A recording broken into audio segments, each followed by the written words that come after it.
Good morning, and thank you for joining this morning's webinar on the updated amendments to the Safeguards Rule, which go into effect, I believe, next week on January 10th. I'm sure Chris and Judy will cover the exact date and time. Today's presenters are Chris Cleveland, co-founder and CEO of Comply Auto, as well as Judy Van from JV Solutions.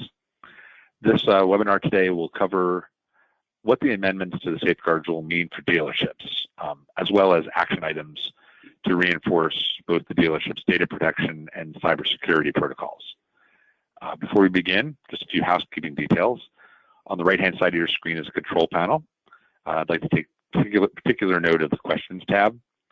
During the call, all participants will be muted. If you have a question, you can either write it down or enter it into the questions tab. We'll keep track of them. We're probably going to answer most of the questions at the end of the webinar, but if something really critical comes up, Judy may interrupt Chris during the presentation itself. So let me turn things over to Judy to formally introduce Chris and kick off this morning's webinar. Judy? Great, thank you, Brian, and good morning and Happy New Year. Many of you know me as the NJ Carr Academy Director. My career with NJ Carr started when the Gramm-Leach-Bliley Act was gaining strength and the Red Flags Rule was enacted in 2008. Our job at NJ Carr Academy is to bring quality solutions to our members. The last 2 years have shown us challenges we never thought we would ever endure. We learned to do more with less and realized we could even make more selling less. There's an old cliche, there's 3 guarantees in life: death, taxes, and change. We have seen tremendous change in the automotive sales process.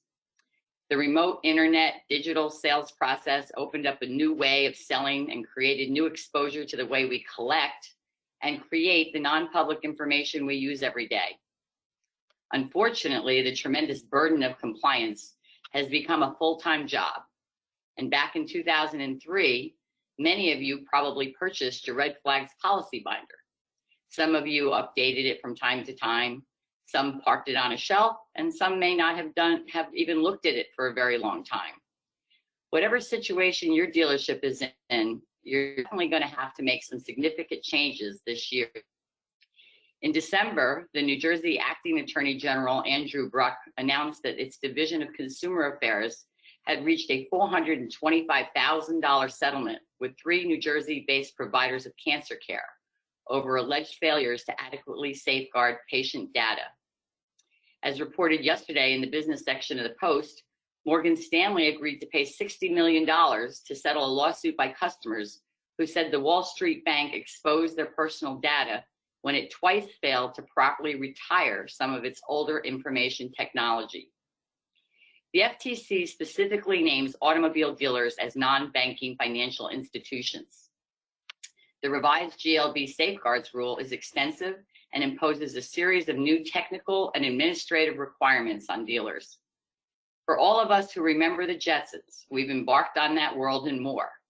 This is a new era of language, technology, and regulatory enforcement. I'm so happy to be able to introduce you to a person who speaks and understands all of our language in our dealerships. He and his company have been recently interviewed by Auto Dealer, Automotive News, NADA. Comply Auto is endorsed by the California New Car Dealers Association and has a joint venture with Ford Direct and Stellantis USA.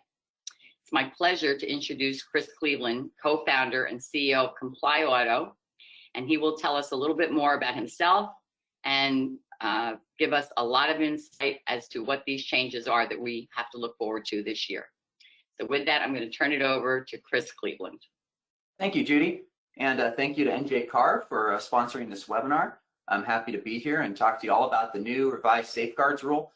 Don't shoot the messenger. It is going to be a lot of information, so I'll try to keep it as practical and as simple as possible. And I'm not here basically to give you a bunch of regulations or laws.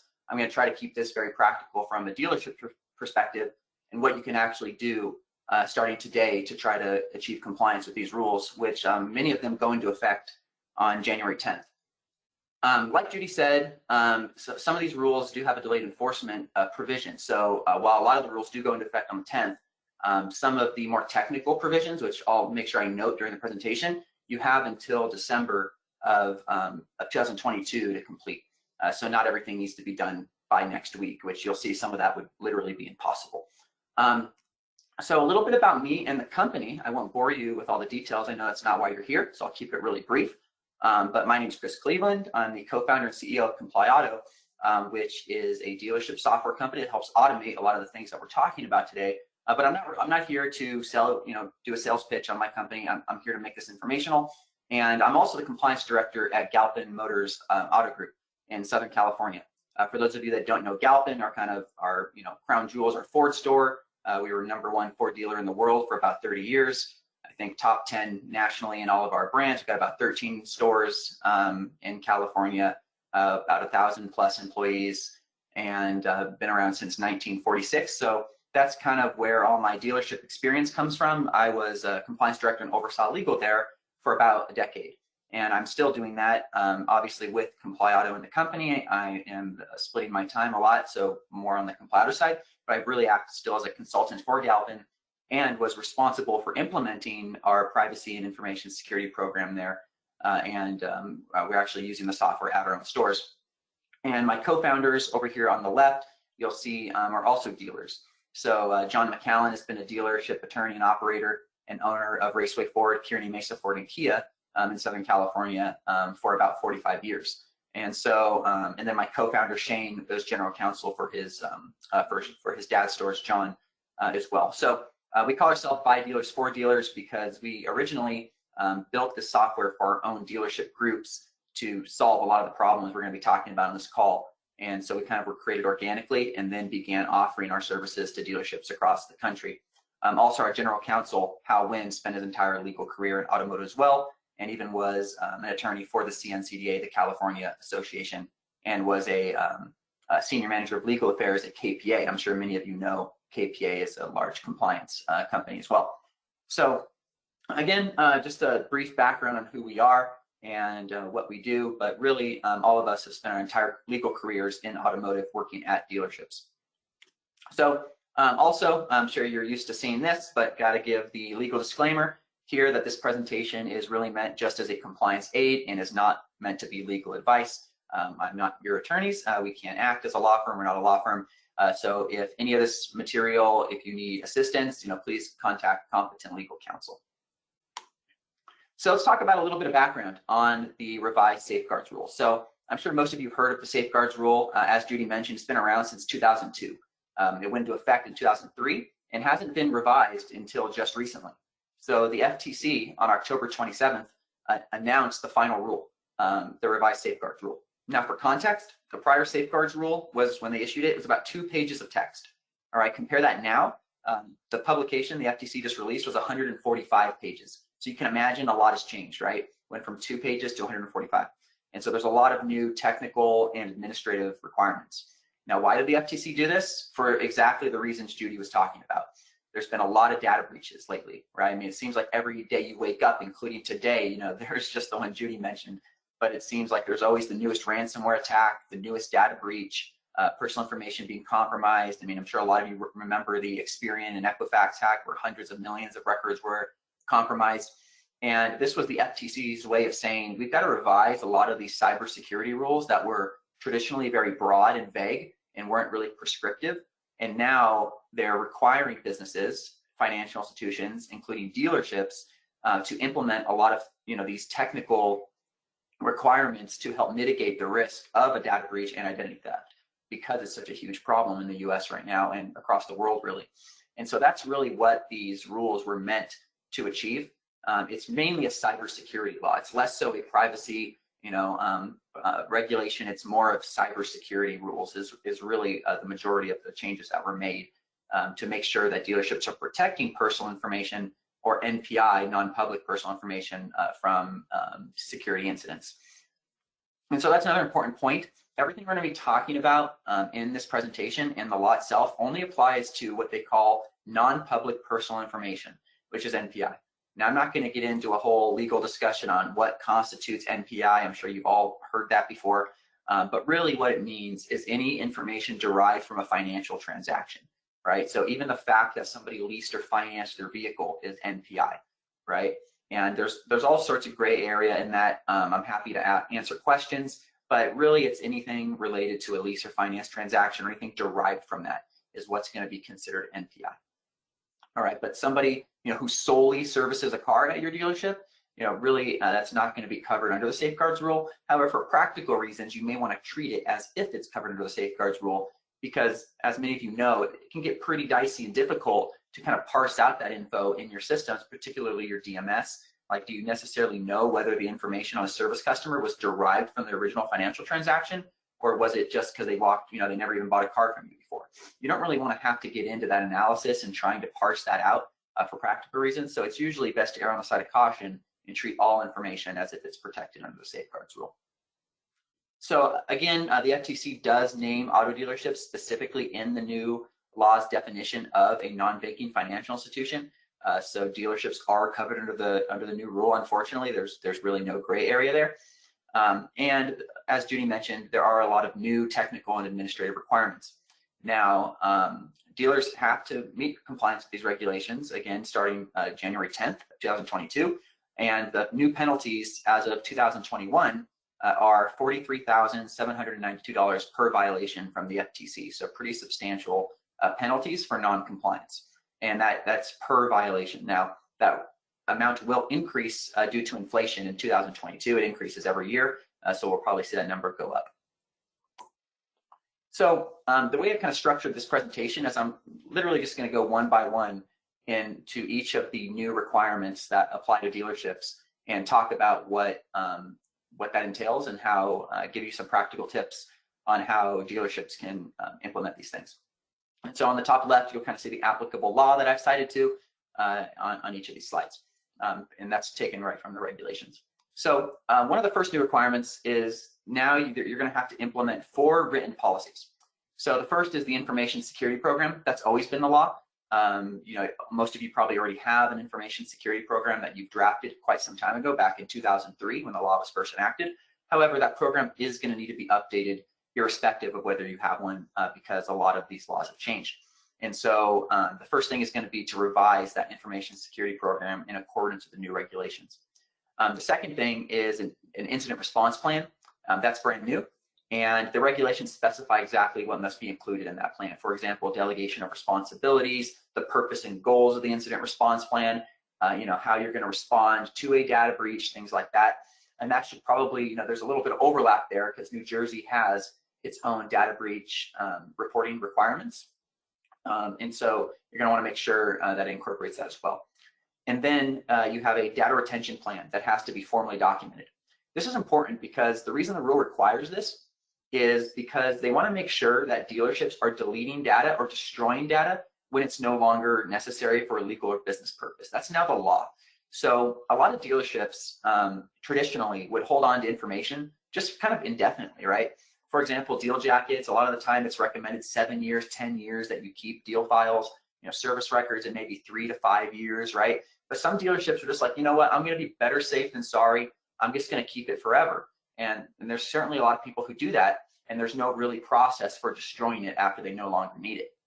That's now going to be considered illegal under the new regulations. The reason being is, just like Judy was talking about, one of these banks that I just cited, and a lot of companies that have just cited, that have been cited by the FTC for information security violations, is because they're keeping so much information. Let's say I've been keeping deal files for 30 years. Well, if you have a data breach, now 30 years of records are exposed as opposed to 10, right? And so even in like the Equifax and Experian, the FTC basically said they weren't destroying data because they had no data retention plan. And so 130 million records were released, whereas it could have been maybe only 5 million records. I mean, it's a huge difference, right? And so the FTC sees it as a way to prevent the unnecessary exposure of customer information in the event of a data breach. And so it is now the law that you dispose of NPI after there's no longer a legitimate business or legal need. So that's why the FTC is requiring now you have a formal data retention policy that you adhere to. So if your data retention plan says, hey, we're legally required to keep documents for 10 years, deal files, then you should be disposing of those things after 10 years and no longer. Hopefully that all made sense. And then finally, the FTC now requires what they call IT change management procedures. Now, unfortunately, the law doesn't give any guidance on what that means or what that needs to include. That's kind of the broadest one. But really what that means is when you make big changes to your IT infrastructure, maybe you're changing firewalls, your network switches, installing a whole new operating system across your network. Maybe you're switching from like Windows 8 to Windows 10, whatever it is. When you're making big changes to your IT infrastructure, you need to have documented processes, right? You're going to reassess security. And the reason the FTC requires this is because they noticed that most security breaches occurred after big IT changes were made because nobody made sure and reassessed the network to make sure there are no security gaps. And don't fret here. The NJ CAR will be providing all attendees with a sample compliance manual that will contain all draft model policies of all 4 of these things. So that should help be a good guide for anybody looking to draft these manually. One of the other new requirements is to designate a single person to oversee your information security program. Now, some of you familiar with the old rule may say, well, wasn't that always required? And sort of. The old rules required you to have what they called a program coordinator who overseed everything. However, under the old rule, that could have been anybody at the dealership. Could have been your GM or your finance manager. Could have been really anybody at the company. And it could have been multiple individuals. So you could have designated 5 people to be program coordinators who were responsible for overseeing your information security program. Now, under the new rule, they must be what the law calls a quote unquote single qualified individual. So it has to be one person, can't be multiple people. The reason being the FTC wants the buck to stop at one person. They don't, according to the FTC, when you split authority, it leads to failures in communication, gaps in security, and oversight. So it has to be a single person, and they must be qualified in the area of information security. Now, again, the FTC doesn't define what qualified means, and they're pretty lenient. Like they say, it's anybody, based on your size and complexity. So it's kind of that legal, gray area language, right? But really, what the FTC recommended in the original, before the rule was finalized, was a chief information security officer, a CISO, an IT director, or somebody in a similar role. So if you have somebody like that at the dealership, that's usually going to be the obvious choice. If you don't, then it's, the FTC does say it's no prerequisite level of education or experience required. It can be anybody who is just, qualified in that area of information security. And they don't necessarily have to do everything, right? The FTC makes it very clear that you can delegate that to service providers. You can, assign duties, as that person sees fit. It's just everything eventually has to be, on one person to oversee. So it has to be that single qualified person ultimately who's responsible for it, but they can choose to delegate it, to IT professionals and things like that. But that's going to be one thing you're going to want to start thinking about today is who am I going to designate as my single qualified individual, because they're going to need to get to work and be the ones responsible for implementing all of these things we're going to talk about. So one of the more substantial new requirements that generates a lot of questions is this requirement now under the rule to implement what they call multi-factor authentication, or MFA, for any system containing NPI. So everybody on this call probably knows what MFA is. You just might not have heard it that way before. But MFA is basically when you log in to a system with your password, there's a second form of authentication. That's what I call it, multi-factor authentication, that verifies your identity. And the most common method is usually a text code or an email code that you get to your phone or your email. Probably text code is the most common these days because it's pretty secure, right? Not only is this the law now, but this can actually significantly reduce your dealership's chance of a cybersecurity incident. In fact, Microsoft did a study on all data breaches that occurred over the past few years and said that 99.9% of those data breaches would have been prevented if the user was using multi-factor authentication. Because again, unless the person has stolen your phone, it's pretty tough to breach that, right? So MFA is a very secure method of account authentication. And so it's now required by law for any system containing non-public information. So I'm sure a lot of questions going through your head right now. How do I enforce this? How am I going to do this? Under what scenarios? What about all my vendors, my DMS, my CRM? So let's talk about that. So there's really 3 primary scenarios in my mind that dealerships are going to need to think about when considering implementing multi-factor authentication. So first, let's talk about third-party applications. So I'm talking about your DMS there, your CRM, any of your cloud-based systems that you don't have control over, right? Or that you don't have control over implementing like the authentication method. So if that system already enables or has MFA as an option, you're going to want to enable it right away. And a lot of systems do have that already. It's just not always enabled by default. So for example, I can tell you, I know for a fact that DealerTrack and Route 1 do have MFA, just because I've used it myself and enabled it myself at my own dealerships. So I can, today you can go into Route 1 and DealerTrack if you haven't already and enable multi-factor authentication. I think Route 1, you can do it via an email token that the employee gets when they log in. And DealerTrack, I think, offers either one. So you can use a text code or an email token. But a lot of these systems already have it. It's just something you have to go in and enable. Anybody using Google, I'm sure, has seen this, right? Google will send you a text code when you log into Gmail. So there's a lot of cloud-based systems that already have MFA. And for those that don't, you're just going to have to work with those vendors on letting them know, one, it's the law now, so they're going to have to implement it for you, or you're just going to have to put pressure on them to do that, or ask if they have it already in the works. I know a lot of DMSs, big DMSs, have already come out with statements since this law was announced saying that they're working on it. But that's going to be the first thing. Any of your systems containing NPI or customer financial information related to leasing, financing vehicles, you're going to want to reach out and ensure that you're enabling multi-factor authentication when employees log into those devices. I know it's going to be perceived as a pain for some employees, but it's just it's just good business practice because it significantly reduces the chance of a cybersecurity incident. But two, it's now the law. The second thing is going to be for on-premises systems that contain NPI. So, for example, if you're storing any non-public personal information on your own dealership devices, networks, or servers, you're going to have to get MFA when the employee actually logs in on the Windows system, right? Like they log into their workstation for the day.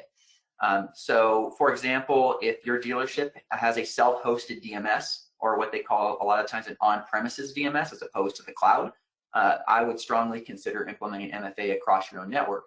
So, I know like Reynolds and CDK, they've kind of, I think, now moved more to the cloud, but a lot of dealerships, particularly dealerships that have been around for a long time and were a little bit more old school, and wanted more control over their data, self-hosted their own DMSs, meaning it's installed like locally on your own servers.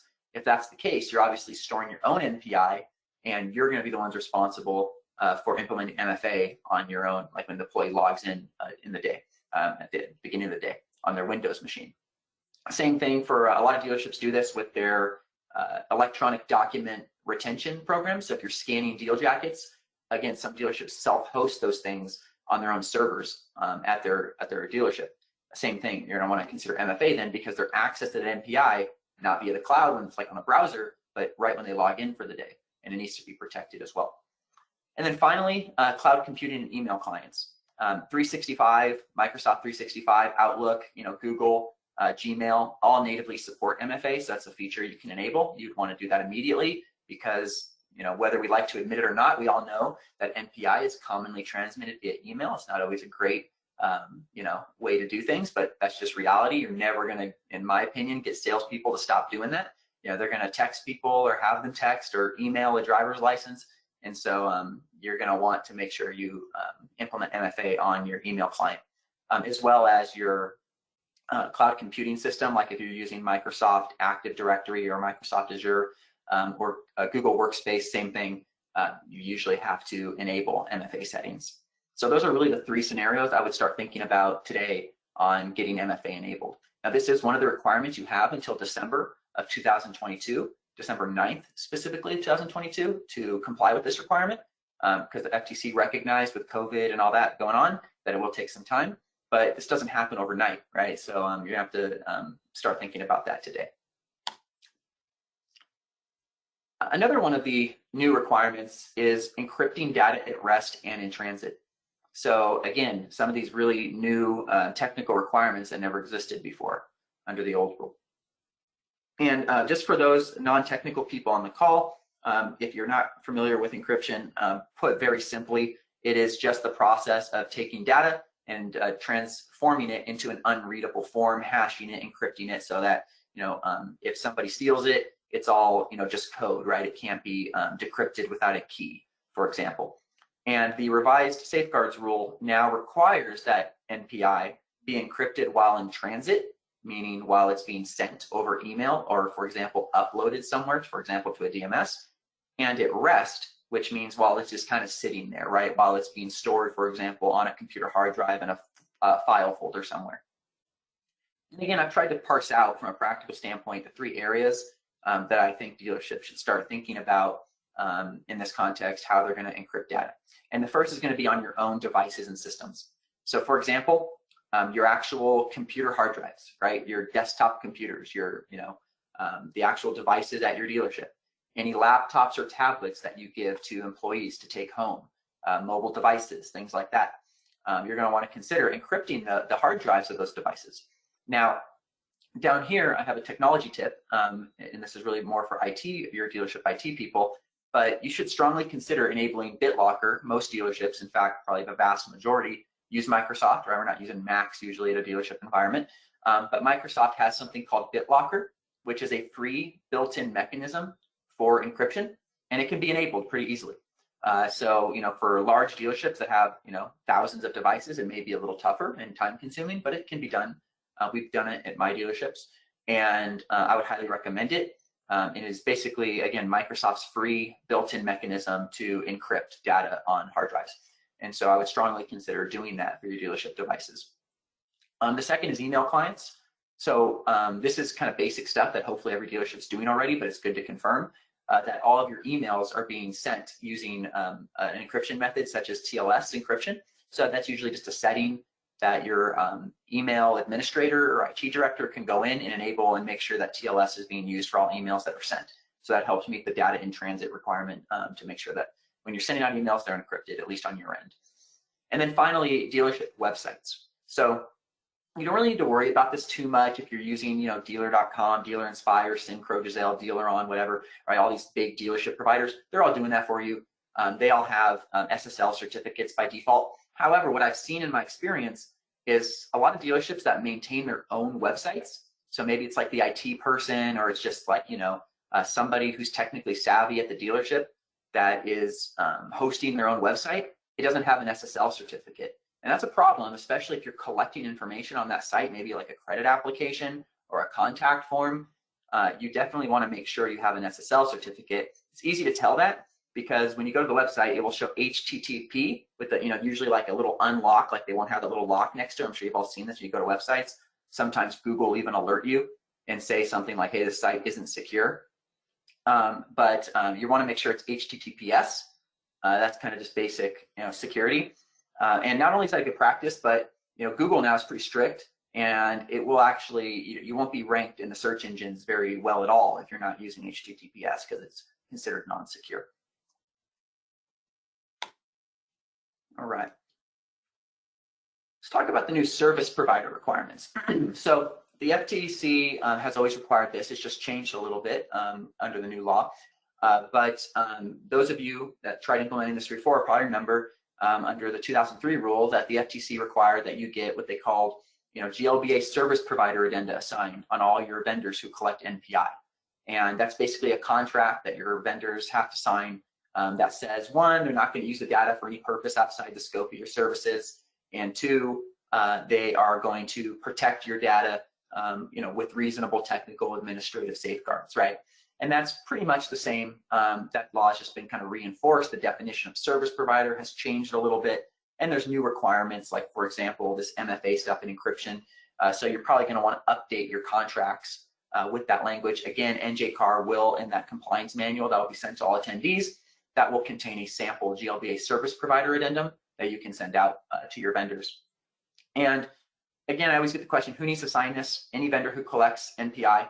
Again, that can be tricky to determine because, what if it's like just a service vendor? Well, do they have NPI? Maybe, maybe not, based on that definition of, was it derived from a financial transaction? So for example, somebody comes in, finances a car, and you then put that data into your DMS or your service system. Because of that financial transaction that's technically derived, there's an argument that that's now NPI, even though it's only being used for service, right? So it gets tricky. But in general, you want to err on the side of caution and send it out when in doubt, send it out is what I say, right? So that's how I would typically handle it from a practical perspective. And you will have vendors that push back and say, hey, I'm not collecting MPI and refuse to sign it. And you can document that. There's never going to be a way to force all these vendors to sign it. But traditionally, what I've seen with the FTC and state attorney generals is they just want to see a good faith effort to do this, right? So, you're never going to probably get 100% of your vendors to sign this. That's just my experience in the dealership world. There's just going to be some that take a hardline position and refuse to sign. But you want to do your due diligence and get most of your vendors to sign this if you can. And I have some tips here on what to do if a vendor refuses to sign. One is I would remind them that they're independently required to comply with the revised safeguards rule. So if a vendor collects NPI on your behalf, the FTC has taken the position that that vendor has to comply with the data security requirements as well, because they're saying by virtue of you processing information on behalf of the dealer, for example, like a DMS, you're also a quote unquote non-banking financial institution subject to the rule. So you may want to put that as an arrow in your quiver when you negotiate or pressure these vendors to sign your GLBA contracts and say, hey, you're just as much required to comply with the rules as we are, so you need to sign this. And the other thing is you may want to look at if there's an existing contract that you've already signed that satisfies the requirements of the rule. So you can work with your legal counsel or whoever to look at your existing contracts with these vendors. And there may already be some good language in there, usually under like a data security provision or a consumer privacy provision in the contract that already has a lot of that language that satisfies the requirement of the law. Because a lot of that's kind of standard language that gets incorporated into contracts these days, especially with the financial institutions like your banks. And then another new substantial requirement is going to be the written risk assessments. And so again, under the old rule, this was always something you had to do. You had to perform and identify risks. But now, unlike before, it has to be specifically documented in writing with specific things. So for example, the new regulations require that you document the physical and technical safeguards you're assessing, the evaluation method for how you're assessing that particular safeguard, and then document the mitigation of each risk you identified.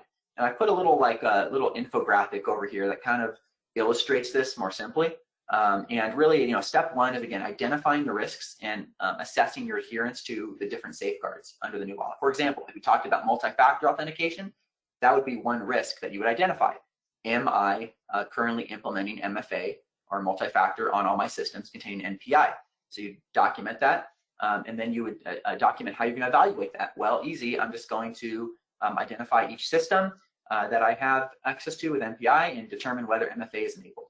Okay, then you would maybe say, you know what, it's not right now. Like, for example, maybe my DMS doesn't have MFA enabled, my email doesn't have MFA enabled. Now you would document the mitigation of that risk. So you would say, okay, I'm going to go in and mitigate that for the email client by enabling MFA for Google or Outlook or Microsoft 365. And then you would adopt a new safeguard as necessary and update your ISP. And so then that would include going back into your information security program now that you've mitigated the risk and say that all systems now are required to have MFA and it's been implemented. So, and that's kind of the cycle, right? You should be identifying risks, mitigating them, updating your ISP. And that's supposed to kind of go on and on periodically throughout the year as you identify and fix risks. So it's no longer good enough to kind of just have an information security program that kind of sits there. It's something that it's supposed to be like a living, breathing document that you're constantly updating and revising based on your written risk assessments. And those do have to be documented in writing under the law now at least once per year or annually. And again, this is something that you have some time to complete. The FTC recognizes you can't just perform an entire risk assessment overnight. And so you do have until, again, next December to complete the risk assessments. But again, I would recommend getting started on this ASAP because it's not something you do in a week or two. Depending on kind of how well your dealership is already doing a lot of the stuff, it could take months, right? Especially if you haven't traditionally focused a lot on cybersecurity practices at your dealership. It could take a lot of time to implement a lot of these things and document all that in writing. And the risk assessments, as far as like what safeguards you have to include, again, you can look at the sample compliance manual that NJCAR will be providing to you. That will include a lot of these things, so you don't have to reinvent the wheel. But we've pasted the links here, that are kind of good starting places if you wanted to take a look. So the new law, the 145-page, publication is here if you're ever, bored and, need some reading material. And then we've got the safeguards based on FTC enforcement actions, and then best practices as recommended by the FTC. So that was all about internal risk assessments. And this is a brand new requirement where now you have to assess your actual vendors who collect NPI, your service providers as well. So not only do you have to perform your own internal risk assessments, you have to actually assess your vendors who collect NPI. That's brand new requirement. And so what this means from a practical standpoint is you're probably going to want to have vendors complete, for example, like a risk assessment questionnaire when you sign up with a new vendor, and for your existing vendors as well, to make sure that they have adequate safeguards in place. So for example, that they're encrypting data, they have their own written information security program, they have password policies, right? That they haven't had a data breach in the past 12 months, or at least letting you know if they have, that they have proper cybersecurity insurance in the event of a data breach, so that you're not left on the hook for that, right? Things like that. You're going to want to be assessing now under this new requirement your own vendors or service providers who collect NPI. And again, one of the most practical ways of achieving that is through a risk assessment questionnaire that you can have your vendors complete, either right now, like the old ones, or when you're onboarding a new vendor, it's part of the onboarding process. Hey, you have to complete this questionnaire in order to sign up at our dealership, right? And again, that is now required by law to periodically assess your vendors based on their cybersecurity risk. And so again, we have a sample vendor risk assessment questionnaire. It's like 20 questions that will be included in that compliance manual that you'd be able to use and send out to your vendors if you'd like. And then there is a new employee training requirements. So now all employees, and I emphasize all employees in bold here, the FTC made that pretty clear, must be trained on security awareness. And so, again, the law unfortunately doesn't clarify what that means or really give you any topics on, how to satisfy that requirement. But there now is a requirement that you have to train our employees on security awareness. And so NJCAR and my company have provided a free course here that you can go to. It's just a little online course that you can either steal some material from or use at your own dealership if you wanted to have your employees complete it or you wanted to take it yourself. So there is a sample course we've made available online here at this website. It's kind of interactive. It's got some questions, videos from the FTC, things like that. But this should give you a good sample or idea of what kind of content to include. But it typically has things like how to identify phishing emails, right? Ransomware attacks, best practices related like a clean desk policy, locking file cabinets with customer information, all the kind of basic cybersecurity hygiene, as they call it. And that's typically what is included in a security awareness course. And that now applies to all employees and has to be formally documented. Also, sorry, going back here real quick, I don't think I put this on the slide. Oh, here it is, yeah.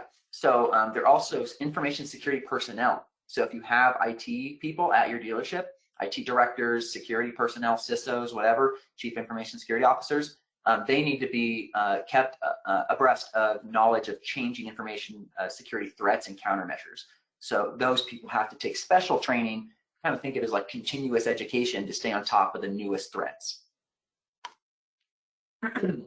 And then some of the more burdensome requirements or expensive requirements under these new rules is related to the really technical stuff. For example, there's now the requirement to do annual penetration testing.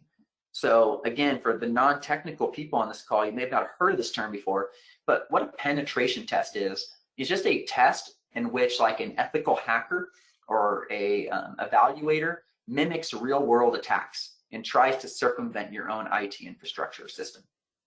And so it's basically like trying to hack your own dealership in a controlled environment to see what risks you have. And it usually includes things like phishing and social engineering campaigns. So the FTC did clarify that's now an important part of penetration testing. So you're going to want to start doing phishing testing if you haven't already. What that really means is where you send out fake phishing emails, where you test people's ability to succumb to these fake email scams, and then you train people who fall for it at the dealership. and kind of try to condition them into scrutinizing emails sent from outside of your organization. That's what they call a phishing test or phishing simulation. And then penetration testing also usually includes some more technical things like ransomware emulations, seeing whether a real ransomware attack would work at your dealership, bypass your firewall and network segmentation. Password cracking, which is what it sounds like, where you actually try to crack passwords at your dealership using password cracking tools and seeing if it works, which usually means you need stronger passwords. Credentials sniffing, which is a technique that just tries to sniff out credentials publicly online through known security vulnerabilities. And then web attack simulations and Active Directory attack simulations on your Windows systems. And so that is now required to be done at least annually at the dealership. Now, penetration testing can be very expensive. Can be for even a small dealership. The NADA estimated it would cost on average around $27,000 per year for a small dealership. So it can be very expensive. I talked to a 20 rooftop group recently. They paid over $300,000 for a penetration test across their dealership. Now, there are more affordable options out there. My company actually offers penetration testing. So you may want to consider working with an MSP to satisfy that requirement, or a managed service provider. But that is something you're going to have to start doing at least annually.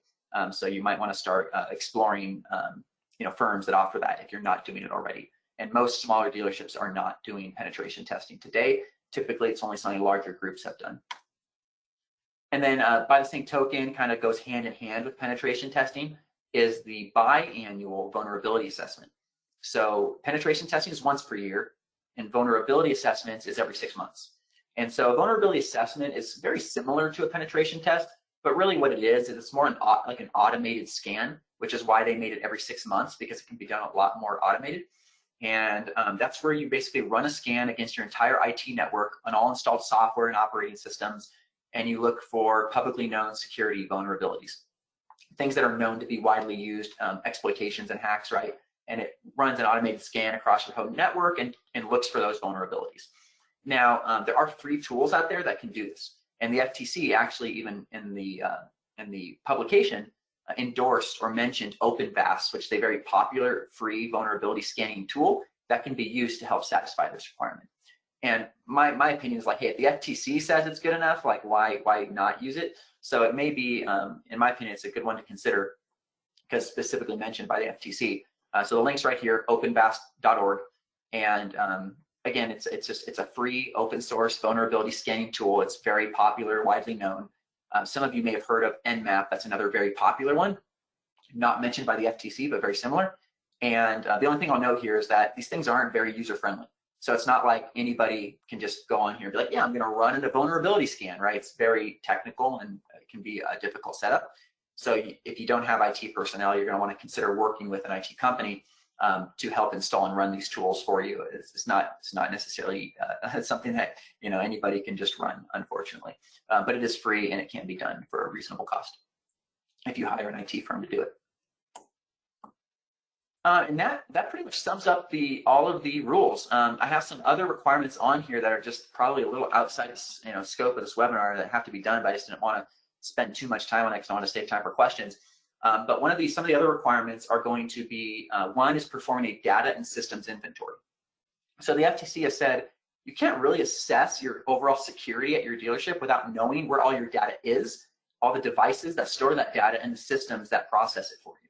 And so one of the new requirements is that you complete a data inventory and a systems inventory where you formally document and note all of your devices that you have. So if you're issuing laptops, devices, like you have that on a spreadsheet or something somewhere, and all the systems that collect and store NPI, so that you've gone through and said, okay, here's all the systems I use at my dealerships that store NPI. And that can be, a pretty time-consuming process, right? But it must be done. And I've done this analysis, but like the average dealership, stores an NPI in over 50 systems, even a single rooftop. Right? Think about it, like your check guarantee companies, DMS, CRM, online chat modules, right? Finance and credit systems like Route One and DealerTrack. The list goes on and on. Data mining, equity mining tools, right? Dealerships usually don't realize just how many places are storing NPI. So, and that's part of why the FTC is like, well, you got to know where it is in order to protect it. So you got to do this formally written inventory. You also have to do an annual report to your board of directors. So at the end of the year, by the end of the year, you need to submit an overall status on your ISP, your risk assessments, everything we just talked about. All the results of that needs to go to your board of directors. Or if you don't have a board of directors, similar like senior management or executive. And the way the FTC defines that is all material matters related to the ISP or the information security program. But again, really everything we talked about, you're just going to have all those results, the decisions you've made, the results of testings, any security events or cybersecurity incidents you've had, training activities, all that needs to kind of go into a formal report to the board or a senior management at the end of the year. And then there's another requirement to implement secure access controls. And that is kind of like what it sounds like. And the FTC divides that into 3 areas: technical controls, meaning like, you should have password requirements, need to know basis access to systems. So, the example I always give is like your service manager probably shouldn't have access to all your credit applications. Does he really need that, right? You have to have what they call need to know or role permission based access to systems containing MPI. And then even limitation on customers' own access to their records. And that, I think, warrants consideration of like having a formal record request policy. So like a customer calls and says, hey, I want a copy of my deal jacket. You should probably have formal processes on how to verify that person's identity and when to provide it. You don't want to just hand out information to anybody who asks for it. And I've seen a lot of dealerships who don't necessarily have good controls over that and don't realize what a receptionist, for example, or an administrative assistant is willing to provide. So and then physical controls, for example, locking file rooms, locking cabinets at the end of the day, offices containing personal information. And again, all the stuff we talked about will be in that comprehensive compliance manual that we'll provide to all attendees. And that pretty much sums it up. I know a lot of you are like, wow, that was like drinking from a fire hose. It's a lot of information. Again, I tried to take 145 pages of regulations and put it into this nice little 45-minute slide deck. So hopefully I made this as simple as possible. But again, we will get in that compliance manual that will have all this in much more detail and that you can go through at your own pace.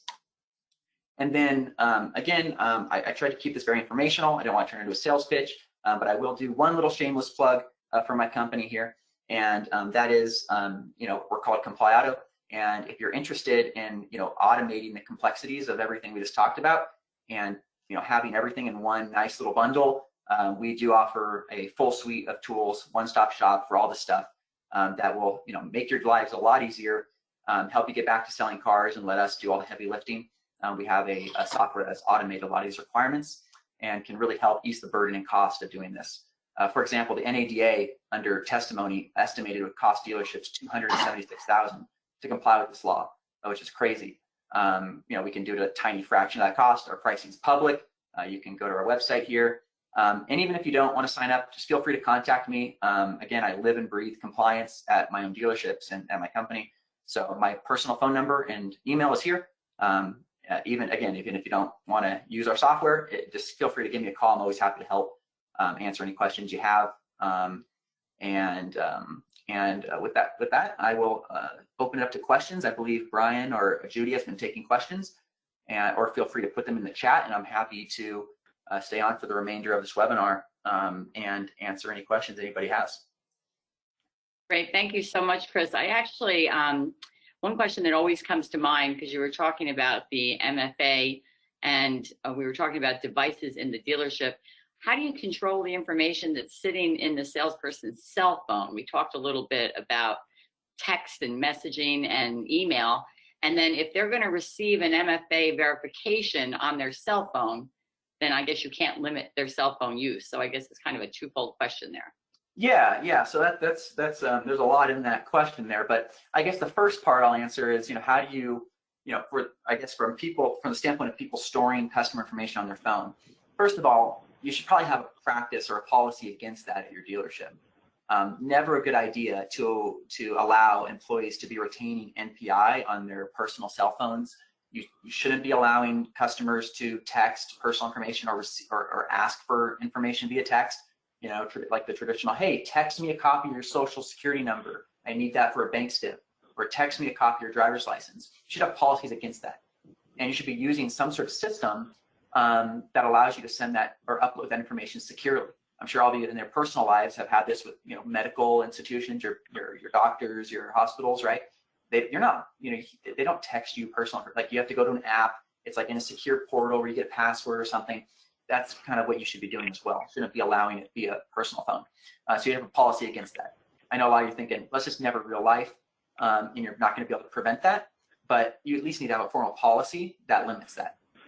And the other reason too is, what if the salesperson leaves, right? How are you going to control if they just have tons of personal information on their phone, the security of that, right?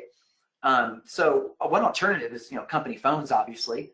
You could pay for their phones and have software on there that can, automatically wipe that stuff if they leave. So that is one, but then you're going to have to obviously pay for that phone and reimburse them for that. So it's not always feasible, but that is an option.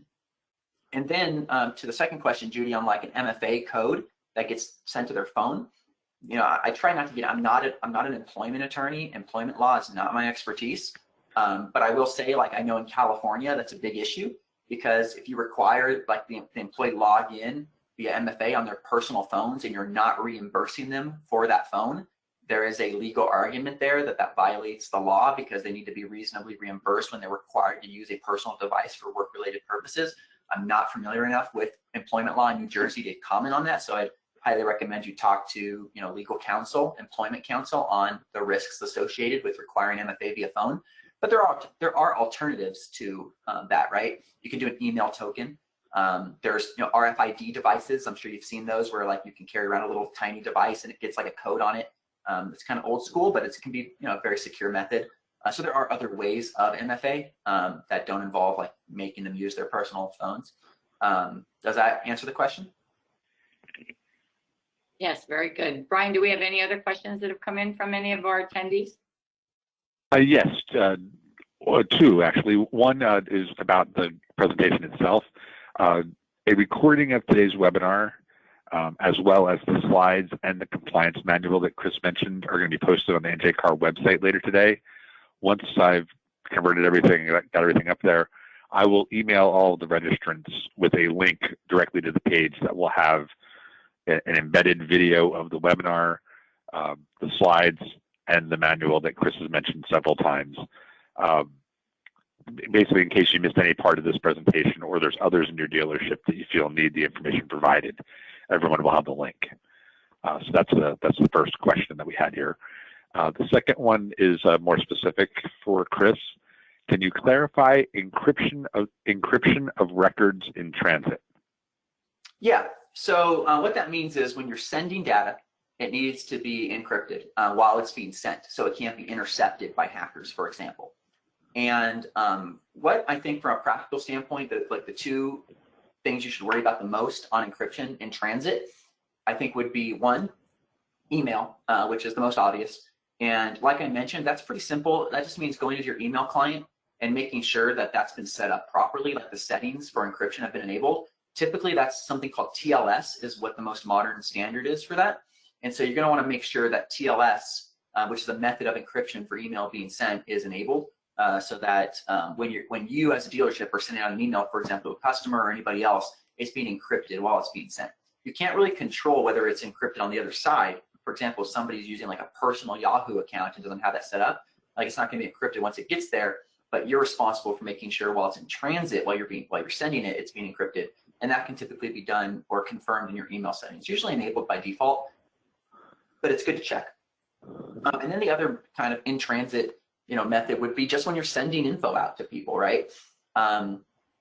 So, for example, a common scenario would be when you're uploading customer files, for example, maybe to a DMS or to an advertising company or any other system. Let's say it's like a giant Excel spreadsheet of customer names, phone numbers, whether they leased or financed a car, which would obviously be NPI. You want to make sure that's not being uploaded in like some unsecure format, like you're just sending a CSV to somebody or an Excel spreadsheet to somebody and saying, hey, here, upload it. Typically, DMSs and other systems will offer like a secure way to upload those types of big files containing a lot of customer info. For example, like a secure API or integration, where you can go through that secure method that they've provided to you to make sure it's encrypted when that file is being processed. So you don't want to just be like, hey, here's a CSV file with all the customer information and just manually give it to them. You want to use like a secure API or protocol to make sure that when you're transmitting big files that contain lots of customer information like that, that it's being encrypted in transit, not just being sent, via an insecure format. And I think those are probably the two biggest, things to consider when talking about encryption in transit. Okay, I know we're coming up on an hour here. Judy, I don't know if you have any other questions. I guess I would, if anybody else has any, please feel free to enter them in the questions tab. Give people a chance to do that. Chris, I guess the one question I would ask is, obviously everything you talked about today is critical, is important, compliance is important. If people take one thing away from this last 45 minutes, what do you want them to remember? Yikes, that's a tough one. Sorry. Wow. I mean, I guess the one takeaway is, you got to get started on this stuff. So appoint your single qualified individual, right? You got to appoint this person who's ultimately responsible for overseeing all this stuff. And I think that's probably the number one step, because, until somebody owns it, it's going to be very difficult to get all this stuff done, right? There's a lot of moving parts here. Some that's very technical, and then others that's more administrative. And so it's really going to be a group effort at the dealership to implement a lot of these things, get the buy-in. I can already anticipate, when I did it at my dealerships, a lot of people got upset, like when MFA got enabled, right? Oh, now I have to enter this code every time I log in, right? People aren't going to like that stuff. But it's just, again, it's going to be a lot of a group effort at the dealership to get a lot of this stuff done. Even like the data inventory, figuring out where all your systems are, what systems contain MPI. Like, you're gonna have to talk to your service manager, your sales managers, and your finance managers, and each department to figure out what systems they're using. So I think the critical piece is appointing that person who's going to be responsible for overseeing all this, so you can really track the progress and make sure that person's on top of this. Because, as it is with all laws, like, it's not a problem until it is, right? And if you ever, God forbid, anybody had a ransomware attack or a data breach, that's when the FTC is going to come knocking and make sure that you're complying with all these things. And if you're not, you better be prepared for some stiff penalties. As Judy gave some examples on the beginning of this call, but these can be pretty severe. We actually did get a couple of questions come in. I'm sorry, Judy. You go ahead, go Judy, ahead. and then I'll hit the other one. You want to go cover the ones? Okay. There's two quick questions here. Is there a revised record destruction schedule, or do dealers still follow the previous one? So as far as I know, in our manual, we just refer to the NJCAR one. I don't know when the last time NJCAR revised that record retention schedule. So I don't know if anybody from NJCAR can answer that question or not. But it would be state specific. So I think that would be a question for NJCAR. NJCAR, I put it out as part of the newsletter, and that goes out. That gets looked at each year to make sure it's accurate. I don't think it changes dramatically, but if anybody has any specific questions about that, Grayson Hannigan, our Director of Legal and Regulatory Affairs, would be the person to answer that one. The other question, is there a specific FTC schedule for record retention, or do we go by state and federal schedule? So you already kind of hit that state by state. So the FTC doesn't give any guidance on that. It just basically says in accordance with applicable laws and regulations. So you would just go based on applicable federal and state record retention rules. Although the one thing the FTC does say is that in any event, you can't keep the information longer than 2 years from which you have like a legitimate business need. But again, usually most record retention rules are going to exceed that 2-year requirement. So it's kind of, but like, I guess a good example would be like lost leads. Like, there's probably no reason to keep those longer, but I guess even that, you have the Equal Credit Opportunity Act and other things that require you to keep like dead deals for like 25 months. So never mind. But short answer is go based on federal and state laws. And Grayson just commented back to me that it is the same one. So it's the same one that we've been providing. Okay. Obviously, NJCAR will let dealers know if anything changes. Judy, do you have anything? Yeah, I would like to, first of all, I'd like to thank Chris for his time today. And I would also like to thank the participants. I think that Chris's presentation really answered a lot and gave a lot of information, but the compliance manual that he has put together that we're going to be distributing has so much information in it. So as Chris said, if you start with the person who's going to be in charge and they're going to have all this information at their fingertips, it's just going to be an onerous task, we all know, in addition to what we do on a daily basis to get this all done. So if anybody has any questions at any time, Chris is such an unbelievable resource. Please feel free to call him and contact him if you have any additional questions. Absolutely. Great. And yeah, thank you again to Chris and Judy, and I'll echo Judy's thanks to all the participants. A copy of the recording of the webinar, the slides, and the all-important manual that all of you want will be up on the NJCAR website this afternoon, probably early afternoon, but don't quote me on that. It depends on how long it takes to convert the recording. I guess that's it. So thanks again to everyone, and that concludes today's webinar. Thank you. Thanks, everybody. Happy New Year. Thank you. Have a great day.